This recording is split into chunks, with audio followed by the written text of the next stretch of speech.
अस्सलाम वालेकुम। मैं मोहम्मद अजमल ख़ान हूँ और आज हम स्पेशल एजुकेशन टीचर की तैयारी के लिए 8वां लेक्चर रिकॉर्ड कर रहे हैं।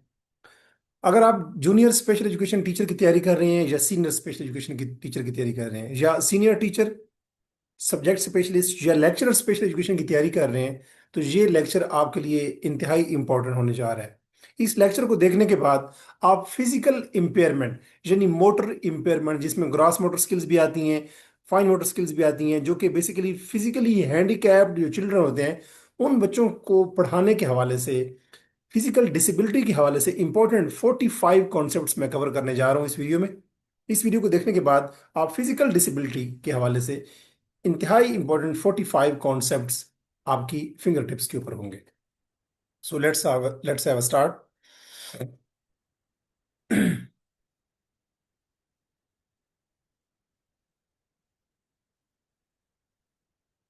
जैसे मैंने बताया कि आज के लेक्चर का उन्वान है कि डिसेबिलिटी स्पेसिफिक टीचिंग, खासतौर पे फिजिकल डिसेबिलिटी यानी जिसमें मोटर इंपेयरमेंट्स आती हैं, उसके हवाले से ये इंपॉर्टेंट लेक्चर है जिसमें 45 कॉन्सेप्ट्स हम डिस्कस करूंगा। पहले हम 15 बेसिक कॉन्सेप्ट देख लेते हैं, जिसमें से अगर हम देखें डिसेबिलिटी की जो डेफिनेशन है, जो वर्ल्ड हेल्थ ऑर्गेनाइजेशन ने दी है या आईडिया ने दी है, individual with disabilities education act कहते हैं, IDEA, individuals with disabilities education act. ये बेसिकली USA का एक्ट है। और वर्ल्ड हेल्थ ऑर्गेनाइजेशन ने भी और IDEA, इन दोनों इदारों ने बेसिकली, आइडिया एक एक्ट है और WHO जो है वो एक इदारा है, वर्ल्ड हेल्थ ऑर्गेनाइजेशन, इन दोनों इदारों ने जो डिसेबिलिटी की जो डेफिनेशन दी है उसमें क्या चीज़ की गई है, डिसेबिलिटी को कैसे डिफाइन किया गया है। तो ये दोनों एक्ट या दोनों ये जो बेसिकली वर्ल्ड हेल्थ ऑर्गेनाइजेशन का जो इदारा है, इनके मुताबिक डिसेबिलिटी के मुताबिक डिसेबिलिटी से मुराद होता है कि आपकी जो फंक्शनिंग है, कोई भी आपका जो काम करना है उसके अंदर जो लिमिटेशन होती है ड्यू टू इम्पेयरमेंट, किसी किस्म की इम्पेयरमेंट की वजह से, उसको हम कहते हैं डिसेबिलिटी। यानी किसी भी इम्पेयरमेंट की वजह से, वीकनेस की वजह से, शॉर्टकमिंग की वजह से, स्ट्रक्चरल इनएफिशिएंसी की वजह से, अगर आपकी फंक्शनिंग में, आपकी बॉडी जो काम करती है उसको फंक्शन कहते हैं, उसमें किसी किस्म की कोई लिमिटेशन आती है तो that is called disability. For example, एक बच्चा जो है वो इंडिपेंडेंटली चल नहीं सकता, उसको व्हील चेयर की जरूरत होती है या किसी पीयर की जरूरत होती है या पेरेंट्स की जरूरत होती है या किसी सपोर्ट की जरूरत होती है, तो उसको हम कहते हैं कि वो बच्चा क्या है, डिसेबिलिटी का शिकार है। तो डिसेबिलिटी का मतलब है कि किसी भी इंपेयरमेंट की वजह से बॉडी के किसी फंक्शन के अंदर लिमिटेशन या बॉडी के किसी फंक्शन के अंदर डिसफंक्शनैलिटी, तो उसको हम कहते हैं डिसेबिलिटी। ये आइडिया के मुताबिक भी और WHO के मुताबिक भी डिसेबिलिटी की तारीफ है। दूसरा कॉन्सेप्ट है कि physical impairment versus motor impairment, कि फिजिकल इंपेयरमेंट क्या होती है और मोटर इंपेयरमेंट क्या होती है। फिजिकल जैसे नाम से जाहिर है कि इसमें आपकी जो बॉडी है वो लिमिट हो जाएगी, वो प्रॉपरली फंक्शन नहीं कर पाएगी। तो आपकी बॉडी की जब डिसेबिलिटी होती है, आपकी बॉडी की जब इंपेयरमेंट होती है, आपकी बॉडी के अंदर जब डिसफंक्शनैलिटी होती है, आपकी बॉडी जब प्रॉपरली फंक्शन नहीं कर पाती, तो हम कहते हैं फिजिकल डिसेबिलिटी है। और अगर हम मोटर की बात करें तो मोटर का मतलब होता है मूवमेंट। यानी एक बंदे को जब कोई मूवमेंट का इशू होता है, कंट्रोल का इशू होता है, फॉर एग्जांपल एक CP चाइल्ड है जिसको हम सेरिब्रल पाल्सी का बच्चा कहते हैं, तो उसकी सेरिब्रल, अगर किसी बच्चे को सेरिब्रल पाल्सी हो तो उसकी जो मूवमेंट्स हैं वो मुतासर हो जाती हैं, तो और फिर वो प्रॉपरली कोऑर्डिनेशन और मोटर या मूवमेंट या मोशन नहीं कर सकता, हरकत नहीं कर सकता। तो हम कहते हैं कि CP का जो चाइल्ड है बेसिकली वो उसकी मोटर इंपेयरमेंट होती है। और जिस बच्चे के अंदर मोटर इंपेयरमेंट होती है तो डेफिनेटली उसकी बॉडी पूरी जो है वो डिसफंक्शनैलिटी का शिकार होती है। तो उसकी बॉडी चूंकि फिजिकल एक एक ऑर्गन है, एक फिजिकल ऑब्जेक्ट है, एक फिजिकल पूरा स्केलेटन है, तो अब जब पूरी बॉडी इंपेयरमेंट का शिकार होती है, जब पूरी बॉडी जो है मफलूज हो जाती है, पैरालाइज्ड हो जाती है, जब पूरी बॉडी मूवमेंट नहीं कर सकती, जब पूरी बॉडी फंक्शन नहीं कर सकती, तो हम कहते हैं उसको ये फिजिकल इंपेयरमेंट है। तो फिजिकल इंपेयरमेंट में पूरी बॉडी या उसका कोई फिजिकल पार्ट या ऑर्गन, और मोटर इंपेयरमेंट में जब बॉडी का कोई पार्ट मूवमेंट नहीं कर सकता, मोशन नहीं कर सकता। जब एक बंदा का कोई पार्ट, फॉर एग्जांपल एक बंदा है, उस वो अपनी टांग को नहीं हिला सकता, तो अपनी टांग को मूव नहीं कर सकता, उसके अंदर मोशन नहीं ला सकता, उसके अंदर उस बॉडी के उस पार्ट, उस ऑर्गन के अंदर बेसिकली वो, उसके ऊपर उसको कंट्रोल नहीं है, तो हम कहेंगे कि ये उसकी मोटर इंपेयरमेंट है। इसी तरह एक कंसेप्ट है आर्थोपेडिक इंपेयरमेंट। आर्थोपेडिक का जो इंपेयरमेंट का कॉन्सेप्ट है, ये आइडिया के मुताबिक ये कैटेगरी है बेसिकली फिजिकल डिसेबिलिटी की। तो आर्थोपेडिक का मतलब ये है कि जो आपकी, जब आपकी बोन सवियरली अफेक्टेड हो, या जब आपकी जो मसल की कंडीशन है, ठीक है, एक मसल आपका इस तरह का है कि वो उसके अंदर मूवमेंट नहीं हो रही, उसके ऊपर आपका कंट्रोल नहीं है, वो प्रॉपरली बॉडी के साथ कोऑर्डिनेट कर नहीं कर रहा। तो जब मसल या आपकी जो कोई सवियर बोन जो है वो अफेक्टेड होती है, इम्पेयर्ड होती है, उसके अंदर डिसफंक्शनैलिटी होती है, वो मुतासर होती है, अफेक्टेड होती है, तो उससे डेफिनेटली फिर हमारी लर्निंग में भी इशू आता है। तो फॉर एग्जांपल एक बंदे का जो फुट है वो क्लब फुट है, आप लोगों ने देखा होगा कुछ बच्चों के क्लब फुट होते हैं, तो अब ये उसको ही हम आर्थोपेडिक इम्पेयरमेंट कहते हैं, क्योंकि जब क्लब फुट वाला बच्चा जो होता है उसकी बेसिकली सवियर बोन का इशू होता है, या उसकी मसल जो होते हैं वो, उसकी कंडीशन इस तरह की होती है कि वो प्रॉपरली वो बॉडी या वो जो फुट है वो प्रॉपरली, उसका जो पाँव है वो फंक्शन नहीं कर पाता। तो इसको हम कहते हैं आर्थोपेडिक, जिसमें कोई सीवियर बोन इन्वॉल्व होती है, जो मसल है वो प्रॉपरली वर्क नहीं कर पाता, फंक्शन नहीं कर पाता और अफेक्टेड होता है, इसको हम कहते हैं आर्थोपेडिक इम्पेयरमेंट। इसी तरह एक कॉन्सेप्ट, इसकी मिसाल हमने क्लब फुट की दे दी। तो अगर किसी बच्चे को क्लब फुट है तो हम कहेंगे कि उसको आर्थोपेडिक इम्पेयरमेंट है। नेक्स्ट कॉन्सेप्ट हमारा है न्यूरो मस्कुलर डिसऑर्डर। ये बेसिकली एक ऐसा डिसऑर्डर होता है बॉडी का। अच्छा, याद रखें, डिसऑर्डर और डिसेबिलिटी में फर्क है। डिसेबिलिटी और डिसऑर्डर का मतलब, जब जब भी डिसऑर्डर होगा उसको हम मैनेज करते हैं, जब डिसेबिलिटी होती है उसको हम क्योर करते हैं, ट्रीट करते हैं। तो डिसऑर्डर्स का बिल्कुल खात्मा नहीं कर सकते। डिसऑर्डर को बेसिकली हम बॉडी के अंदर हम जिस किसी बंदे को अगर डिसऑर्डर है किसी किस्म का, तो हम उसको मैनेज करते हैं, रेगुलेट करते हैं, उसको मिनिमाइज करते हैं उसके इफेक्ट को। और डिसऑर्डर जो है उसमें एक स्पेक्ट्रम होता है बाकायदा, कुछ कुछ कुछ सिम्टम्स होती हैं, कुछ खास किस्म के बिहेवियरल इश्यूज हो सकते हैं, बॉडी की कुछ खास किस्म की मूवमेंट हो सकती हैं। तो हम बात कर रहे थे न्यूरो मस्कुलर, जिसमें न्यूरो न्यूरॉन और मस्कुलर मसल से है।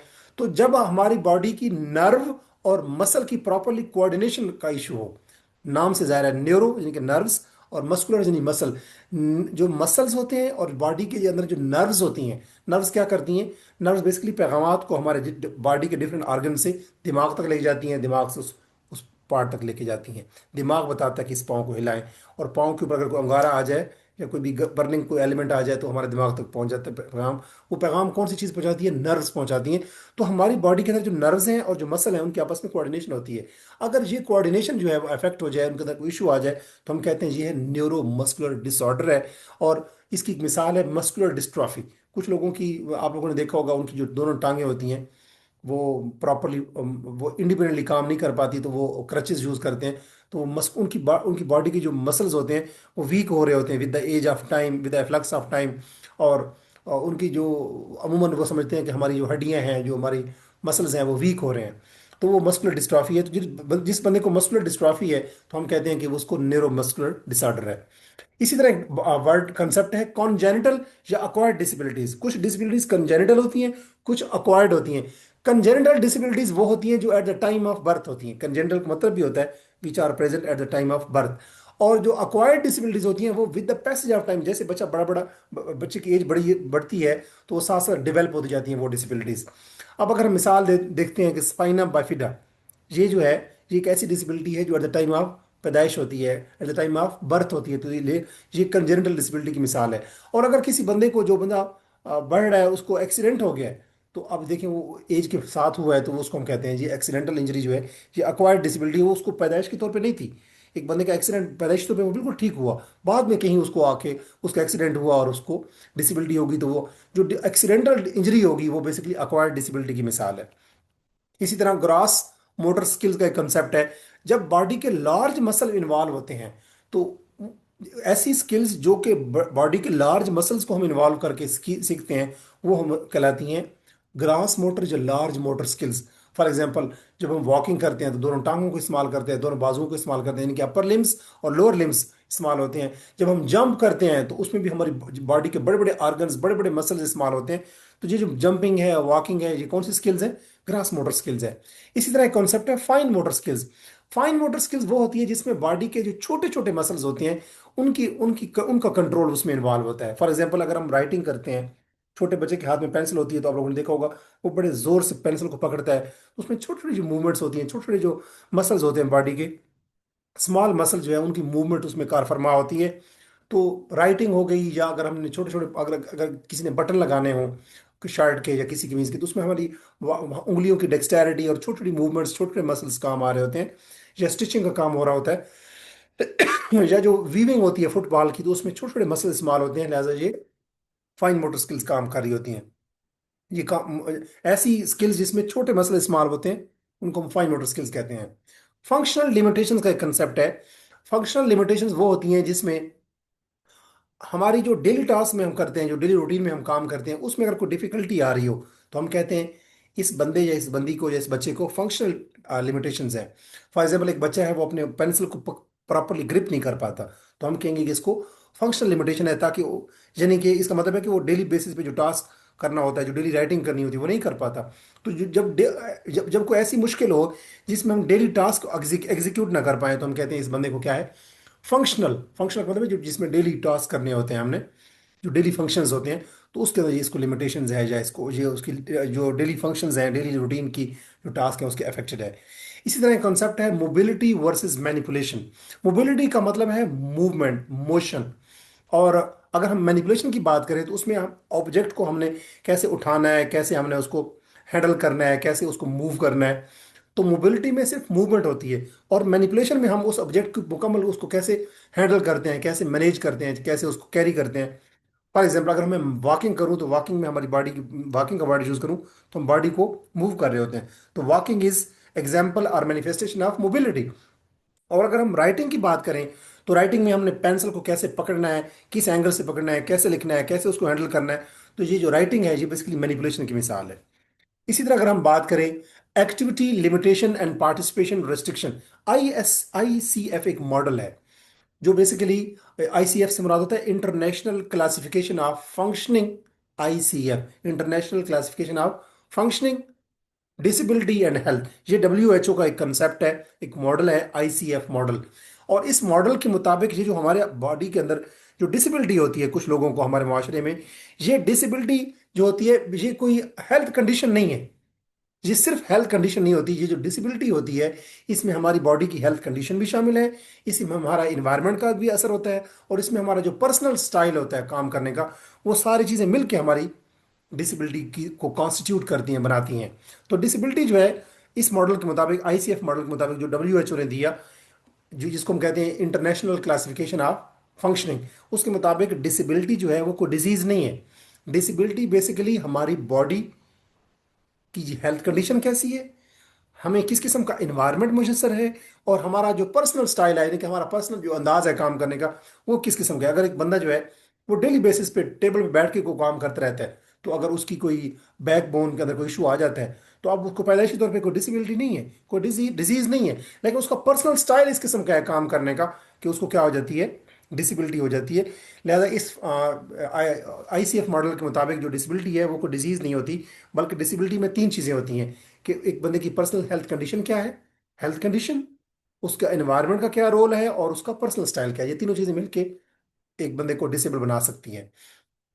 तो disability is equal to interaction of impairment, यानी कि हो सकता है कि आपको कोई हेल्थ कंडीशन इस किस्म की हो, साथ इन्वायरमेंट भी इसमें मुतासर होता है। फॉर एग्जाम्पल, एक बंदा जो है वो स्टेयर्स के ऊपर चढ़ता है, लेकिन वो व्हील चेयर यूज करता है। यानी कि एक बंदा जो व्हील चेयर यूज करता है, वो फिर उसको, अब एक आम बच्चा है, उसको व्हील चेयर करने यूज करने की जरूरत नहीं पड़ेगी। लेकिन अगर उसने स्टेयर पे चढ़ना है, यानी इसका मतलब है कि हमने अब उसके आसपास जो बिल्डिंग है, जो घर है, या कोई भी स्ट्रक्चर है या प्रेमिसेस है, उसके अंदर हमने सीढ़ियाँ ऐसी बना रखी हैं, यानी उसके अंदर सीढ़ियाँ ऐसी बनाई हुई हैं कि बच्चे को व्हील चेयर यूज करनी पड़ती है, अदरवाइज वो बच्चा मूव कर रहा होता है। लेकिन हमने उसको एनवायरनमेंट ऐसा दिया है जिसके अंदर उसको मजबूरी बन जाती है कि वो व्हील चेयर यूज करता है, तो अब हमने उसको डिसेबल बना दी है। तो इसका मतलब यह है कि इन्वायरमेंट भी बंदे को डिसेबल बना सकता है। एक अनेबलिंग इन्वायरमेंट होता है, एक डिसेबलिंग इन्वायरमेंट होता है। तो इन्वायरमेंट भी कार फरमा होता है एक बंदे को, एबल बंदे को डिसेबल बनाने में। इसी तरह अगर हम बात करें, प्राइमरी और सेकेंडरी कंडीशंस कुछ होती हैं। प्राइमरी कंडीशन से मुराद ये है जो डायरेक्ट होती हैं, और सेकेंडरी का मतलब ये होता है जो रिजल्टिंग प्रॉब्लम की वजह से कंडीशन होती हैं। फॉर एग्जाम्पल, एक बच्चे को सेरिब्रल पाल्सी है, ये प्राइमरी कंडीशन है।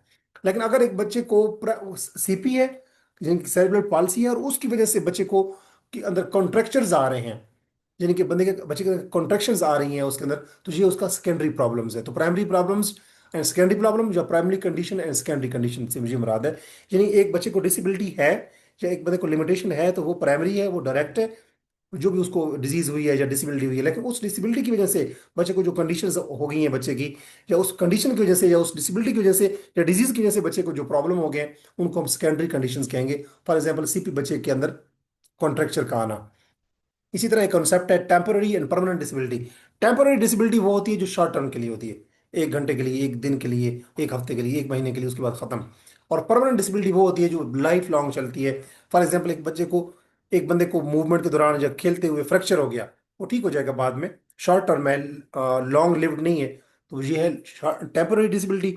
अगर एक बच्चे को पैरालिसिस हो गया है, पैरालिसिस का मतलब ये है कि वो मफलूज हो गया है सारी जिंदगी के लिए, दैट इज परमानेंट डिसेबिलिटी। इसी तरह विजिबल और इनविजिबल डिसेबिलिटी का कॉन्सेप्ट है। कुछ डिसेबिलिटीज हमें नजर आती हैं और कुछ डिसेबिलिटीज हमें नजर नहीं आती, हिडन होती हैं।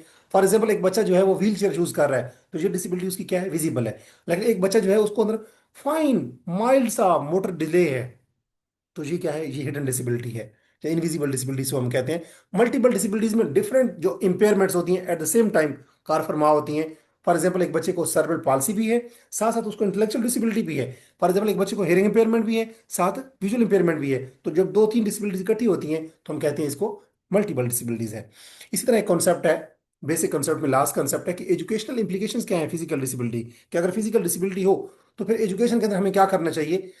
अगर एक बच्चे को फिजिकल डिसेबिलिटी हो या मोटर इंपेयरमेंट्स हो या ऑर्थोपेडिक इंपेयरमेंट हो या उसकी फंक्शनल लिमिटेशंस हो, तो हमें फिर अपनी टीचिंग को as a physical education teacher या as a special education teacher of physically handicapped children, हमें अपने टीचिंग स्टाइल को अडेप्ट करना चाहिए, फ्लेक्सिबल बनाना चाहिए, ताकि वो जो डिसेबल बच्चे हैं, फिजिकली हैंडीकैप्ड बच्चे हैं, वो भी उससे लर्न कर सके। हमें उनको एक्स्ट्रा टाइम देना चाहिए राइटिंग में, अगर उनकी फाइन मोटर स्किल में कोई इशू है तो, या उनकी कोई फंक्शनल डिसेबिलिटीज है। इसी तरह कुछ और कंसेप्ट हैं, 15 कंसेप्ट हैं, ये बेसिकली कॉजेज और टाइप्स के हवाले से होंगे। सेरेब्रल पाल्सी क्या है और इसकी टाइप्स कौन सी होती हैं। सेरेब्रल पाल्सी की 3 किस्में होती हैं, स्पैस्टिक, एथटॉयड और एटैक्सिक। और सेरेब्रल पाल्सी होती क्या है, ये बेसिकली ब्रेन का डिसऑर्डर होता है जो कि नॉन प्रोग्रेसिव होता है, कि जरूरी नहीं है कि ये साथ साथ प्रोग्रेस करता है या बढ़ता जाता है एज के साथ। नॉन प्रोग्रेसिव ये ब्रेन डिसऑर्डर होता है। इससे होता क्या है, ये ब्रेन का एक ऐसा डिसऑर्डर है जो कि नॉन प्रोग्रेसिव है, वक्त के साथ साथ ये बढ़ता नहीं है, बस जो हो गया उतना ही उसकी शिद्दत रहती है। लेकिन इससे हमारी मूवमेंट में, हमारी मोशन में, हमारी कोऑर्डिनेशन में मसला बनता है। फॉर एग्जांपल स्पेस्टिक स्टिफनेस, यानी कि हमारे मसल में खिंचाव है, तनाव है, सख्त हो जाते हैं हमारे। जब एक बच्चा बोलता है सेरिब्रल पाल्सी का, तो उसके मसल जो होते हैं, जबड़े जो होते हैं, उसके हाथ जो होते हैं, वो स्टिफ हो जाते हैं, स्पेस्टिक होते जाते हैं, खिंचाव आता है, उसमें तनाव आता है, तो उसे इसे हम कहते हैं सेरिब्रल पाल्सी। इसकी 3 किस्में, स्पेस्टिक, एथिटॉयड और एटैक्सिक। इसकी डिटेल में मैं एक सेपरेट लेक्चर रिकॉर्ड करूंगा इंशाल्लाह। आगे कॉन्सेप्ट है मस्कुलर डिस्ट्रॉफी, ये पहले भी मैं डिस्कस कर चुका हूँ। मस्कुलर डिस्ट्रॉफी जो है, ये प्रोग्रेसिव कॉन्सेप्ट है, यानी प्रोग्रेसिव कॉन्सेप्ट ये है कि ये एक ऐसी डिसेबिलिटी है जो वक्त के साथ साथ बढ़ती है। एक बच्चे को अगर मस्कुलर डिस्ट्रॉफी है, जैसे उसकी एज ज्यादा होगी उसके मसल मजीद कमजोर होते जाएंगे और इसके मसल वीक होते जाते हैं with the passage of time. तो अगर एक बच्चा जो है वो स्टेयर पे नहीं चढ़ सकता क्योंकि उसके मसल इतने वीक हैं, टांगों के मसल, कि वो उसका उसकी बॉडी का बोझ नहीं बर्दाश्त करते, या उसके मसल की आपस में प्रॉपरली कोऑर्डिनेशन नहीं है, तो इसको हम कहते हैं मस्कुलर डिस्ट्रॉफी, यानी कि उसके मसल जो है with the passage of time weak होते जाते हैं एज के साथ। और ऐसी चीज जो वक्त के साथ साथ कमजोर होती जाए उसको हम कहते हैं प्रोग्रेसिव। ठीक है, वो बढ़ भी सकती है, कम भी हो सकती है। अगर मसल वीक हो रहे हैं और ये निशानी या डिसेबिलिटी प्रोग्रेसिव है, इसका मतलब है कि वो मसल वीक होते जाएंगे with the passage of time. इसी तरह कंसेप्ट है स्पाइना बाइफिडा। ये बेसिकली स्पाइनल कॉर्ड जो है उसका एक डिफेक्ट है eight the time of birth. अगर एक बच्चा पैदा होता है और उसका जो स्पाइनल कॉर्ड है उसके अंदर कोई डिफेक्ट है, तो उसको हम कहते हैं स्पाइना बाइफिडा। और अमूमन ये होता है कि जो स्पाइना बाइफिडा की वजह से जो लेग्स होती हैं वो मफलूज हो जाती हैं, उनका वो पैरालिसिस हो जाता है उनका। तो स्पाइना बाइफिडा, अगर पैदाइश के वक्त एक बच्चे के स्पाइनल कॉर्ड के अंदर डिफेक्ट आ जाए तो हम कहते हैं इसको क्या है, स्पाइना बाइफिडा है। अमूमन उसका स्पाइनल कॉर्ड मुड़ी हुई होती है। इसी तरह एक कंसेप्ट है पोलियो। ये पोस्ट पोलियो सिंड्रोम भी इससे मिलता जुलता एक कंसेप्ट है। पोलियो में क्या होता है, ये एक वायरल डिजीज है, याद रखिएगा, ये वायरल डिजीज है। और इसका इससे क्या होता है, ये पैरालिसिस को काज करती है, यानी कि इससे बॉडी क्या हो जाती है, मफलूज हो जाती है। इसलिए कहते हैं कि पोलियो के कतरे बच्चों को पिलाने चाहिए, वरना उनको पैरालिसिस हो सकता है, उनकी बॉडी मफलूज हो सकती है। अमूमन गाँव के अंदर मैंने बहुत से ऐसे लोग देखे हैं या डिफरेंट शहरों में कि जिनको पोलियो कतरे नहीं पिलाए जाते, और वो फिर क्या होता है, उनकी बॉडी या लेग्स या उनकी कोई बॉडी का पार्ट जो है वो पैरालाइज्ड हो जाता है। तो इससे उनके जो लिम्स होते हैं, चाहे वो बाजू हो चाहे वो टांगे हों, अपर लिम्स दोनों बाजू हैं, लोअर लिम्स दोनों टांगे हैं, वो क्या हो जाते हैं, वीक हो जाते हैं। और traumatic brain injury, TBI, traumatic brain injury क्या होती है जी? एक ऐसी ब्रेन इंजरी होती है जिससे हमारी बॉडी का कोई फंक्शन मुतासर होता है। फॉर एग्जाम्पल, अगर कोई मेमोरी या कोई मोटर के इश्यूज हो, यानी कि हमारी मेमोरी मुतासर हो जाए, या हमारी जो मोटर का मतलब है कि मूवमेंट, चाहे ग्रास मोटर या फाइन मोटर, हमारी मोटर मूवमेंट मोशन, यानी कि हमारी बॉडी का मसल का कोई कोऑर्डिनेशन मुतासर हो जाए, तो हम कहते हैं कि ब्रेन के ऊपर इंजरी हुई। ब्रेन पे ऊपर कोई इंजरी हुई और उसकी वजह से क्या है, वो फंक्शन जो है हमारा इम्पेयर्ड हो गया। अब ब्रेन पे अगर अटैक हुआ है किसी बंदे को, कुछ ब्रेन पे ऐसी चोट लगी है कि अब वो उसकी उसकी मसल्स में कोऑर्डिनेशन नहीं है, या वो प्रॉपर्ली मूव नहीं कर पाता, या उसकी मेमोरी मुतासर हो गई है, तो अब उसकी बॉडी का कोई ना कोई फंक्शन मुतासर हो गया है ना। बॉडी के अंदर मूवमेंट मुतासर हो गई है कि वो प्रॉपर्ली वो मोशन नहीं कर सकता, मूव नहीं कर सकता, हरकत नहीं कर सकता, उसकी बॉडी के अंदर कोऑर्डिनेशन नहीं है। और हुई किस वजह से है? ब्रेन इंजरी से। ब्रेन इंजरी की वजह से, लिहाजा इसको हम कहते हैं ट्रामेटिक ब्रेन इंजरी, यानी ब्रेन के ऊपर ट्रॉमा हुआ और उसकी वजह से इंजरी हो गई, और उसकी वजह से बॉडी की कोई फंक्शन, बॉडी की कोई मूवमेंट या बॉडी की मेमोरी जो है वो चली गई हमारे जिस्म की।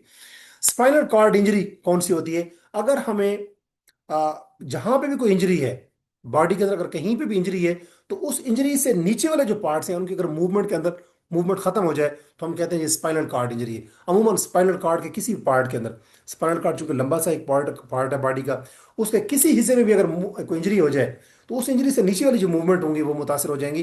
तो ये spinal cord injury, for example इसकी मिसाल है पैराप्लेजिया। तो स्पाइनल कार्ड के अंदर डिफरेंट पार्ट्स के ऊपर इंजरी होगी जहां हो सकती है, और कहीं भी अगर स्पाइनल कार्ड के अंदर पार्ट के अंदर इंजरी होती है, तो उससे नीचे वाली मूवमेंट जो होंगी वो मुतासर हो जाएंगी। इसी तरह एम्पुटेशन का कंसेप्ट है। एम्पुटेशन का कंसेप्ट ये होता है कि किसी बॉडी का कोई लिम्ब जो है या कोई पार्ट जो है वो कट जाता है जैसे कि एक बाजू कट गया, हाथ कट गया, या एक टांग कट गई, तो लॉस ऑफ लिम्ब को हम कहते हैं एम्पुटेशन। फॉर एग्जाम्पल, एक बंदे की टांग कट गई और उसको आर्टिफिशियल लेग जो है टांग लगी हुई है, तो हम कहेंगे उसकी एम्पुटेशन हो गई है। बच्चों में अर्थराइटिस भी होता है। अर्थराइटिस ये होता है कि हमारे बॉडी के अंदर ना कुछ जो जॉइंट्स होते हैं उनकी इन्फ्लेमेशन हो जाती है। जो हमारी बॉडी के अंदर जो जॉइंट्स होते हैं वो सूज जाते हैं, और वो इन्फ्लेमेशन हो जाती है। और फिर जब बॉडी के अंदर जो जॉइंट्स होते हैं, जो हमारी जॉइंट डिफरेंट बॉडी के पार्ट्स को आपस में जोड़ते हैं, डिफरेंट ऑर्गन्स को, वो जो जॉइंट्स होते हैं उनके ऊपर जब सोजन हो जाती है, तो उससे बॉडी की मूवमेंट में मसला होता है। फॉर एग्जाम्पल, एक बंदा जो है, उसके हाथ के जो ये जो जोड़ है, ये जो जॉइंट है, अगर ये सूज गए हैं, तो फिर उसको लिखने में क्या होगी, वो जब लिखेगा उसको दर्द होगा। तो उससे क्या होगा, उनकी जो मूवमेंट है वो लिमिट हो जाएगी, वो उतना नहीं प्रॉपरली लिख पाएंगे। तो इसको हम कहते हैं बच्चों में ये अर्थराइटिस का ये निशानी है। और ये हाथ में भी हो सकता है, पाँव में भी, किसी मसल का भी हो सकता है, किसी जॉइंट का भी हो सकता है। और जेनेटिक कॉजेज से मुराद क्या है कि ये वो डिसऑर्डर्स होते हैं या वो कॉजेज होते हैं जो हमें पैदाइशी तौर पे हमें साथ हमें मिलते हैं। या एक बच्चा जैसे है, पैदा हुआ और उसको मस्कुलर डिस्ट्रॉफी है, तो ये पैदाइशी तौर पे ही उसका मसल जो है वो with the passage of time वो पैदा हुआ, और उसके बाद जैसे जैसे उसकी एज बढ़ेगी तो उसके मसल वीक होना शुरू हो जाएंगे। तो वो ये जेनेटिक कॉज की वजह से होता है मस्कुलर डिस्ट्रॉफी। इसी तरह अगर हम बात करें प्री नेटल कॉजेज, ये वो कॉजेज होते हैं जो बर्थ से पहले के इश्यूज होते हैं, पैदाइश से पहले के। फॉर एग्जाम्पल, एक माँ जो है वो प्रेग्नेंट है and she is with family, मतलब है कि शी इज एक्सपेक्टेड, और उसके बाद उसको उसके पैदाइश के दौरान, पैदाइश से पहले ही उसके पेट के अंदर ही, वोम के अंदर, जब बच्चा पैदा अभी नहीं हुआ, तो उसके अंदर कोई इन्फेक्शन हो गया है प्रेगनेंसी के दौरान, पैदाइश पैदाइश से पहले, तो उसको किस्म के कॉजेज को क्या कहेंगे, prenatal causes of disability.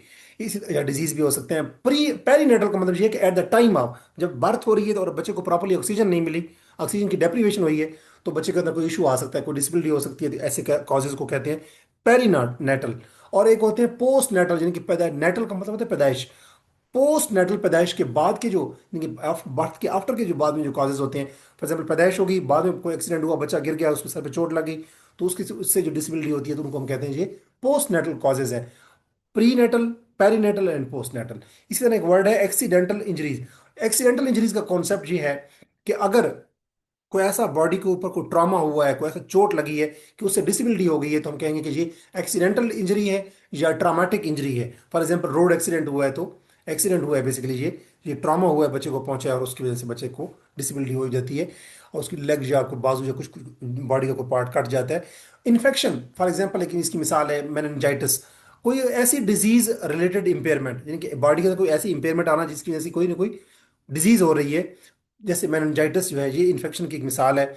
Environmental factors कौन से होते हैं? ये एक्सटर्नल लिंक्स होते हैं, एक्सटर्नल रिस्क्स होते हैं जिसकी वजह से बॉडी जो है वो मुतासर होती है। फॉर एग्जांपल पोल्यूशन बहुत ज़्यादा है जिससे लोगों को अस्थमा हो सकता है, या अनसेफ कंडीशंस हैं जिससे पानी उनको प्रॉपर नहीं है, तो ये इन्वायरमेंटल फैक्टर्स होते हैं। इसी तरह असेसमेंट एंड आइडेंटिफिकेशन के हवाले से कुछ इंपॉर्टेंट कॉन्सेप्ट्स हैं। ये भी तकरीबन 15 कॉन्सेप्ट्स हैं। ये हम देख लेते हैं one by one. Early identification and screening का कॉन्सेप्ट है। ये बेसिकली जब पैदाइश होती है बच्चे की, तो जब हम पैदाइश के वक्त बच्चे को डिटेक्ट करते हैं कि क्या इसको कोई डिसेबिलिटी तो नहीं है, eight the time of birth हमने जब डिटेक्ट करना होता है कि कहीं बच्चे को कोई डिसेबिलिटी तो नहीं है, जब वो हम स्क्रीनिंग कर रहे होते हैं। स्क्रीनिंग का मतलब ये होता है कि देखते हैं कि बच्चे को डिसेबिलिटी है या नहीं है, येस और नो, ट्रू और फॉल्स। और आइडेंटिफिकेशन का मतलब ये है कि आइडेंटिफाई कर रहे होते हैं, देख रहे होते हैं, इंस्पेक्ट कर रहे होते हैं। तो अगर हम बच्चे को देखते हैं पैदाइश के पहले 3 सालों में कि प्रॉपरली बच्चा जो है, या पहले साल में, या पहले 1.5 साल में कि बच्चा प्रॉपरली वॉक नहीं कर रहा, डिलेड वॉकिंग इसकी है, तो इसका मतलब ये हम अर्ली आइडेंटिफिकेशन कर रहे हैं। इसी तरह मेडिकल असेसमेंट में ये होता है, एक डॉक्टर जो असेसमेंट करता है, फॉर एग्जांपल वो एमआरआई करता है जिसको हम कहते हैं मैग्नेटिक रेजोनेंस इमेजिंग। वो बॉडी के किसी पार्ट का भी एक एक्सरे होता है, उस बॉडी के उस पार्ट की सारी वो वेन्स, कैपिलरीज और जो जितनी आर्टरीज होती हैं, जो उसकी मूवमेंट्स होती हैं, मसल्स होते हैं, वो देखे जाते हैं। तो एमआरआई जब डॉक्टर करता है कि कहीं बच्चे को सेरेब्रल पाल्सी तो नहीं है, तो ये उसकी मेडिकल असेसमेंट कहलाती है। इसी तरह एक कॉन्सेप्ट है फंक्शनल असेसमेंट, जैसे मैंने पहले बात की है। तो ये डेली जो डेली एक्टिविटीज होती हैं, जो डेली उसकी परफॉर्मेंसेज होती हैं, उसको हम एवेलुएट कर रहे होते हैं। फॉर एग्जाम्पल एक बच्चा जो है, अगर उसको माँ फीड कर रही है तो वो प्रॉपरली, अगर वो उसको स्वेलोइंग का इशू आ रहा है, वो चीज़ निकल नहीं रहा, तो ये क्या है? ये उसकी फीडिंग की एक किस्म की फीडिंग के अंदर डिसफंक्शनैलिटी है। तो ये उसकी फंक्शनल असेसमेंट है, क्योंकि फीडिंग का काम तो उसने डेली बेसिस पे करना है। इसी तरह अगर हम बात करें, अगर एक माँ है फॉर एग्जांपल, अगर वो बच्चे को प्रॉपरली फीड करती है लेकिन बच्चा प्रॉपरली उसको स्वेलो नहीं कर रहा, तो ये उसकी डेली बेसिस पे स्वेलोइंग का काम है। तो डेली एक्टिविटी है, लेकिन वो उसमें अंदर, उसके अंदर कुछ उस फंक्शन में, फंक्शन कौन सा है? ईटिंग का। तो अगर वो उस फीडिंग का फंक्शन या ईटिंग का फंक्शन में बच्चे को कोई इशू आ रहा है, तो ये उसकी बेसिकली फंक्शनल असेसमेंट है कि बच्चा क्या प्रॉपरली फीड कर रहा है या नहीं कर पा रहा, प्रॉपरली वो स्वेलिंग कर रहा है या नहीं कर रहा। इसी तरह अगर हम एजुकेशनल असेसमेंट की बात करेंगे, तो जैसे मेडिकल असेसमेंट डॉक्टर करता है, तो एजुकेशनल असेसमेंट जो होता है वो एजुकेटर्स करते हैं। अकेडेमिक उसकी एवेल्यूशन होती है, बेसिकली एजुकेशनल जो असेसमेंट होती है। जैसे कि अगर एक टीचर है, वो देखता है कि बच्चे को अगर कोई राइटिंग में डिसेबिलिटी आ रही है, राइटिंग के अंदर कोई इश्यूज आ रहे हैं, राइटिंग के अंदर कोई मुश्किल आ रही है या डिफिकल्टी आ रही है, तो ये उसकी एजुकेशन असेसमेंट है। इस तरह multi disciplinary team team approach का एक कंसेप्ट होता है, जिसमें डिफरेंट एक्सपर्ट्स आपस में कोलैबोरेट और कोऑपरेशन करते हैं, कोऑर्डिनेशन करते हैं। जैसे एक टीचर हो गया, स्पीच थेरापिस्ट हो गया, या टीचर और साइकोलॉजिस्ट, टीचर और म्यूजिक टीचर, टीचर और बिहेवियरल थेरापिस्ट, ये तमाम लोग जो ऑक्यूपेशनल थेरापिस्ट, ये डिफरेंट जो एक्सपर्ट्स होते हैं, वो मिलके असेसमेंट करते हैं। और बच्चे की, आप कह सकते हैं उसकी इंस्पेक्शन कर रहे होते हैं, उसको उसकी आप कह सकते हैं कि उसकी डिसेबिलिटी को नोट कर रहे होते हैं, उसकी केस हिस्ट्री बना रहे होते हैं। रोल ऑफ फिजियोथेरेपिस्ट की अगर हम बात करें कि फिजियोथेरापिस्ट का क्या रोल होता है, अगर हम बात करें फिजिकल डिसेबिलिटी को, तो ये बेसिकली बच्चे की, या जो भी कोई बंदा है जिसके अंदर डिसेबिलिटी है, फिजिकल डिसेबिलिटी है, ये उसकी मूवमेंट को इंप्रूव करता है फिजियोथेरापिस्ट, चाहे वो मेल है या फीमेल है। तो ये मसल की एक्सरसाइजेस करवाता है फिजियोथेरापिस्ट, या करवाती हैं। और वो जो मसल्स होते हैं उनकी मूवमेंट को बेसिकली ये बेहतर करने की कोशिश करते हैं, इंप्रूव करने की। ऑक्यूपेशनल थेरापिस्ट का क्या काम होता है? ऑक्यूपेशनल थेरापिस्ट में जो डेली स्किल्स हमारी होती हैं, उनको इन्हेंस करने की कोशिश करता है। तो ऑक्यूपेशनल थेरापिस्ट का काम ये होता है कि वो, जैसा कि एक ड्रेसिंग ट्रेनिंग है कि एक बच्चे ने प्रॉपरली ड्रेस कैसे पहनना है, तो ये जो है ड्रेस पहनना, ये बच्चे का डेली एक्टिविटी स्किल है। उसने डेली बेसिस पे ड्रेस चेंज करना है, ड्रेस उतारना है, पहनना है। तो जो ऑक्यूपेशनल थेरापिस्ट होगा, वो बच्चे के ऑक्यूपेशन, यानी बच्चे के जो टास्क होंगे, जो बच्चे की एक्टिविटीज होंगी, उसमें हेल्पफुल होगा, जो डेली एक्टिविटीज होंगी। और स्पीच थेरेपिस्ट का क्या काम होता है? ये बेसिकली बच्चे की कम्युनिकेशन के अंदर इंप्रूवमेंट लाती है, या लाता है। जो अगर एक बच्चे की स्पीच ऐसी है कि उसमें स्टटरिंग है, क्लटरिंग है, प्रॉपरली वो बच्चा बोल नहीं पाता, जब बच्चे की स्पीच जो है वो बहुत तेज़ है, तो ये बच्चे की स्पीच को रेगुलेट करते हैं ताकि उसमें क्या आ जाए? क्लैरिटी आ जाए। इसी तरह एक वर्ड होता है adaptive behaviour assessment. Adaptive behaviour assessment ये होता है कि ये बच्चे की जो डेली लिविंग स्किल्स हैं, ये उनको मेजर किया जाता है कि बच्चे के बिहेवियर के अंदर कितनी एडजस्टमेंट हो चुकी है। एक बच्चा जो है वो सेल्फ केयर प्रॉपरली, उसके अंदर एबिलिटी है कि वो अपनी सेल्फ केयर कर सकता है कि नहीं। तो ये अडेप्टिव का वर्ड इसलिए यूज किया गया क्योंकि एक बच्चे को अपने इन्वायरमेंट के मुताबिक अपने आप को अडेप्ट करना चाहिए, कि कितनी एज में उसको कौन से काम करने चाहिए, किस एज में उसको ब्रश करना चाहिए, किस एज में उसको कपड़े चेंज करने आने चाहिए, किस एज में उसके अंदर उसने अपनी कंघी खुद वो कर सकता हो, किस एज में बच्चा जो है वो राइटिंग खुद कर सकता हो। तो जो अडेप्टिव बिहेवियर असेसमेंट होती है इसमें देखा जाता है, ये ऐसी असेसमेंट है कि बच्चा जो है वो अपनी एज अप्रोप्रिएट एक्टिविटीज कर सकता है या नहीं कर सकता। तो मोटर स्किल्स असेसमेंट टूल्स कुछ होते हैं, और मोटर का जैसे मैंने बताया, तो मोटर ग्रास मोटर भी हो सकती है, फाइन मोटर भी हो सकती है। तो ये जो मोटर स्किल असेसमेंट टूल्स होते हैं, इसके अंदर हम बच्चे की जो मोटर की स्किल्स हैं, चाहे वो ग्रास मोटर है या फाइन मोटर है, उनको हम टेस्ट करते हैं कि क्या बच्चा जो है वो, अगर उसने कोई ग्रिप की हुई है पेंसिल, तो क्या उसकी ग्रिप जो है उसकी स्ट्रेंथ कितनी है, कोई प्रॉपरली ग्रिप की हुई है या वो लूज है या वो बहुत टाइट किया हुआ है। तो ये मोटर स्किल की असेसमेंट है कि बच्चे की ग्रास मोटर स्किल कितनी अच्छी है, बच्चे की फाइन मोटर स्किल्स कितनी अच्छी हैं, उन उन उस हवाले से असेसमेंट होती है। ऑब्जर्वेशन टेक्निक के अंदर हम बच्चे का बिहेवियर ऑब्जर्व करते हैं, जैसे एक टीचर क्लास में बैठे हुए बच्चे की मूवमेंट को देख रही होती है, क्लासरूम मूवमेंट, कि वो प्रॉपरली अपनी जगह पे बैठा है, कहीं उसको attention deficit hyper activity disorder तो नहीं है, को अटेंशन को प्रॉपरली वो फोकस कर पा रहा है या अटेंशन उसकी डेफिसिट है।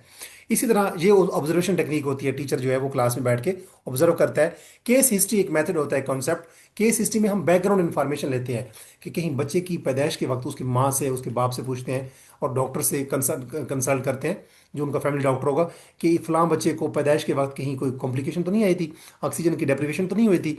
तो इस तरह हम उस बच्चे की फैमिली हिस्ट्री लेते हैं, उसकी मुकम्मल तौर पे केस हिस्ट्री लेते हैं। एक बच्चे की मुकम्मल इन्फॉर्मेशन लेने को हम कहते हैं केस हिस्ट्री मेथड। इसी तरह एक वर्ड होता है आईईपी, ये पहले भी बता चुका हूँ, इंडिविजुअलाइज एजुकेशन प्रोग्राम होता है, इसको प्लान भी कहते हैं। अगर स्कूल बनाएगा तो इसको प्लान कहेंगे, अगर एक बच्चे के लिए स्पेशल बनाया जाएगा, एक्सपर्ट्स की टीम मिलकर बनाएगी, तो उसको हम कहेंगे इंडिविजुअलाइज एजुकेशन प्रोग्राम। तो सॉरी सॉरी, एक बच्चे के लिए बनेगा तो वो प्लान होगा, और एक स्कूल बनाएगा तो वो प्रोग्राम होगा। तो इंडिविजुअलाइज एजुकेशन जो प्लान है, ये एक बच्चे के लिए कस्टमाइज प्लान बनता है, जो डिफरेंट एक्सपर्ट्स मिलके, टीचर्स, स्पेशल एजुकेशन टीचर मिलके बनाते हैं। उसमें डॉक्टर भी हो सकता है, आइडियोलॉजिस्ट भी मिलके हो सकता है, एक स्पीच थेरापिस्ट और साइकोलॉजिस्ट भी मिलके, ऑक्यूपेशनल थेरापिस्ट भी उसमें हो सकता है, फिजियोथेरापिस्ट भी हो सकता है। वो तमाम मिलके एक बच्चे के प्लान बनाते हैं कि उसमें कितने उसके गोल्स बनाने हैं हमने, उसके कौन सी उसकी स्किल्स हैं अभी, और एक साल का हम टारगेट रखते हैं, एक साल में इसको कौन कौन सी गोल्स, कौन सी स्किल्स सिखानी है, वो हम उसके जो उसके वो एनुअल गोल्स या एनुअल माइलस्टोन्स होते हैं कि वो उसको हमने अचीव करवाने हैं। तो ये इंडिविजुअलाइज एजुकेशन प्लान बच्चे के लिए, और अगर स्कूल की तरफ से होगा तो ये इंडिविजुअलाइज एजुकेशन प्रोग्राम कहलाता है। और बेस लाइन असेसमेंट ये होती है कि इनिशियल लेवल पे जो परफॉर्मेंस की होती है, असेसमेंट करते हैं हम, कि एक बच्चा जो है वो उसने फर्स्ट टाइम जब हम राइटिंग वो करेगा तो हम उसको उसकी उसका सैंपल ले लेंगे। जब बच्चा पहली मरतबा लिखेगा तो उसका सैंपल जब हम लेंगे, तो ये हम बेसिकली उसकी बेस लाइन असेसमेंट कर रहे हैं। अभी उसने राइटिंग में एक्सपर्ट नहीं हुआ, राइटिंग उसने लिखना शुरू किया। अगर एक बच्चे ने बोलना शुरू किया तो उसका जो पहला टेस्ट होगा, जब उसकी पहली परफॉर्मेंस नोट की जाएगी, तो उसको हम कहेंगे बेस लाइन असेसमेंट। इसी तरह अगर एक बच्चा जो है वो उसने पहली मरतबा फीडिंग करना शुरू की है, स्वेलिंग करना शुरू की है, तो वो उसकी, या एक बच्चे ने पहली मरतबा ब्रश करना शुरू किया, तो वो उसकी बेस लाइन असेसमेंट होगी। कंटिन्यूस एवेल्युएशन का मतलब ये होता है कि ऑन गोइंग असेसमेंट, यानी कि हम साथ पढ़ा भी रहे हैं और हर वीक पे उसकी असेसमेंट भी कर रहे हैं, तो इसको हम कहते हैं वीकली प्रोग्रेस या डेली प्रोग्रेस। ये कंटिन्यूस एवेल्युएशन या ऑन गोइंग एवेल्युएशन होती है। मैं अपने नेक्स्ट लेक्चर के अंदर मजीद 55 कॉन्सेप्ट लेके आऊँगा, और जो जो मिला के ये फिजिकल डिसेबिलिटी को के टॉपिक को लेके, डिसेबिलिटी स्पेसिफिक टीचिंग में मोटर इम्पेयरमेंट को लेके, फिजिकल डिसेबिलिटी को लेके ये 100 कॉन्सेप्ट्स मुकम्मल होंगे। इस लेक्चर में मैंने 45 कॉन्सेप्ट डिस्कस किए। आने वाले जो हमारे 55 कॉन्सेप्ट्स होंगे, वो ज़्यादा एडवांस किस्म के होंगे ये बेसिक कॉन्सेप्ट से, और जो अगले 55 कॉन्सेप्ट होंगे अगले लेक्चर में मैं अपलोड करूंगा, वो एडवांस होंगे। They would be more nuanced, they would be more you can say complicated and advanced concept with respect to disability specific teaching, especially with respect to motor impairment and physical disability। तो अगर आप मेरे YouTube channel के ऊपर new हैं तो इस channel को सब्सक्राइब करें, special education with Ajmal Khan, क्योंकि इस चैनल के ऊपर मैं स्पेशल एजुकेशन की तैयारी के लिए वीडियो लेक्चर अपलोड करता रहता हूँ, और साथ साथ साइन लैंग्वेज के मैं डिफरेंट वीडियोस अपलोड करता रहता हूँ, कि वो लोग जो कि साइन लैंग्वेज को सीखना चाहते हैं, या वो लोग जो स्पेशल एजुकेशन की तैयारी करना चाहते हैं, चाहे वो जूनियर स्पेशल एजुकेशन टीचर की जॉब हो, सीनियर स्पेशल एजुकेशन टीचर की जॉब हो, सीनियर टीचर, सब्जेक्ट स्पेशलिस्ट या लेक्चरर इन स्पेशल एजुकेशन की तैयारी हो, तो आप इस YouTube channel special education with Ajmal Khan के साथ जुड़ के स्पेशल एजुकेशन के कॉन्सेप्ट्स की, स्पेशल एजुकेशन की जॉब्स की तैयारी इफेक्टिवली कर सकते हैं। अपना बहुत सारा ख्याल रखें, और अगर इस वीडियो को देखने के बाद कोई कन्फ्यूजन हो, कोई कॉन्सेप्ट हो, कोई क्यूरी हो, तो इस वीडियो के कमेंट सेक्शन के अंदर आप कमेंट सेक्शन, अपने कमेंट के थ्रू मुझसे कोई क्यूरी या क्वेश्चन पूछ सकते हैं। और अगर ये वीडियो आपके लिए यूजफुल साबित हुई है तो इस वीडियो को उन लोगों के साथ ज़रूर शेयर करें जो स्पेशल एजुकेशन टीचर की जॉब की तैयारी कर रहे हैं। अपना बहुत सारा ख्याल रखिएगा। आने वाले वीडियो में मैं 55 मोर कॉन्सेप्ट्स लेके आऊँगा फिजिकल डिसेबिलिटी और मोटर इम्पेयरमेंट के हवाले से। जो मिला के ये 100 कॉन्सेप्ट्स बनेंगे disability specific teaching with respect to physical disability और मोटर इम्पेयरमेंट। अस्सलाम वालेकुम।